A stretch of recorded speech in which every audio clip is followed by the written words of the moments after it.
un certain nombre de sujets. On le sait, vous avez été ce qu'on appelle un grand commis de l'État. Vous avez vu toutes ces réformes majeures, la Caisse de dépôt, le ministère de l'Éducation, Hydro-Québec. D'abord, et c'est pas la première fois qu'on vous entend parler de l'état du système d'éducation au Québec. M. Parizeau, comment se fait-il qu'on en est arrivé à faire des enfants québécois des cobayes d'une réforme après l'autre et d'ajustement de cobayes et de réformes? Et pourtant, on était bien partis. Voyons, quand la Révolution tranquille commence, là, on a le plus bas taux de scolarisation secondaire du monde civilisé avec le Portugal. On va tripler le nombre d'élèves au secondaire en 5 ans pour devenir normaux. Puis là, on forme des cordes de professeurs. Puis on a l'impression qu'on touche au but, là, qu'on va avoir un système moderne. Puis là, les expériences commencent. Puis à un moment donné, c'est comme si un ministère avait pris le contrôle d'une sorte de machine infernale dont on ne comprend plus les tenants ou les aboutissants. Et moi, j'ai été sidéré d'apprendre l'année dernière, en regardant un rapport du ministère.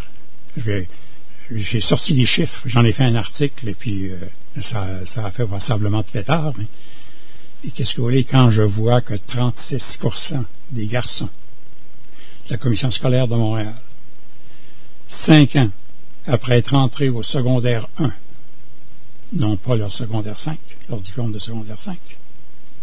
Excusez-moi, 36% ont leur diplôme de secondaire 5, puis 64% ne l'ont pas. Quand après 7 ans, après être entrés en secondaire 1, on n'est même pas rendu à 50% qui l'ont. Je comprends qu'ils reviennent comme adultes ensuite, mais le gaspillage, monsieur, le gaspillage de talent. Moi, je suis... il y a des grandes réalisations de la Révolution tranquille. Hydro-Québec, c'en est une. La Caisse de dépôt, c'en est une. Le système d'enseignement public, c'en est une. La révolution scolaire, c'en est une. Il faut faire attention, c'est les pivots, ça, de notre oui, mais depuis la dernière réforme, il y a 2 partis qui se sont échangés le pouvoir, comme on dit, le Parti québécois et le Parti libéral. Mme Marois était ministre de l'Éducation à l'époque de la réforme.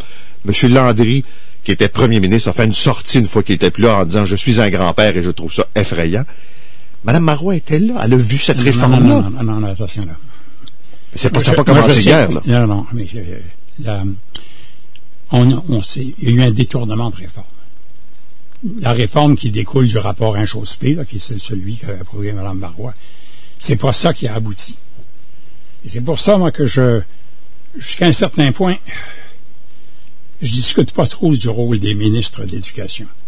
Je voudrais que le ministère de l'Éducation nous parle. Vous êtes en train de me dire que ceux qui décident, ce sont les hauts fonctionnaires de l'Éducation?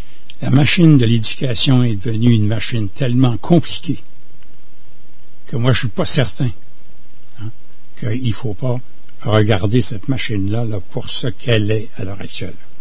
Il faut que le ministère de l'Éducation nous parle. Il y a une situation sérieuse qui s'est installée. Est-ce qu'il faut une commission d'enquête pour aller regarder comment ça fonctionne, cette affaire-là? Peut-être. Ça veut dire que quoi? Ce sont les hauts fonctionnaires qui ont le dernier mot, qui ont le pouvoir, parce qu'eux restent et c'est complexe? Quand vous regardez, il y a une chose que j'ai suivie récemment, là, c'est l'évolution du programme d'histoire.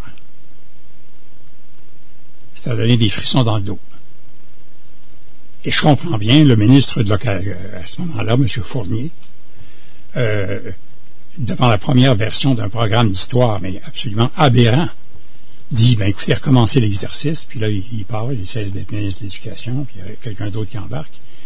Une nouvelle version sort, qui n'a pas les aberrations du premier rapport, mais qui est, sur le plan méthodologique, n'importe qui a enseigné sait bien que des enfants de cet âge-là ne sont pas capables de faire ce genre de choses. Non, il y a quelque chose de sérieux. Il y a matière à enquêter. Et pas seulement enquête, mais à réflexion. On ne va pas être capable de corriger ça en criant ciseaux. Là. Des dizaines de milliers, sinon davantage, d'enseignants ont investi des années de leur vie dans ces méthodes-là. On va leur dire, écoutez, vous avez perdu votre temps, et tout ça ne sert à rien. Il faut, là, avec les enseignants, un long effort maintenant pour remettre le système dans le sens de la qualité, de la simplicité, de la définition de choses claires, comprises par tout le monde. Ça va prendre du temps, hein? Ça va prendre du temps, mais il faut à un moment donné, il va falloir commencer.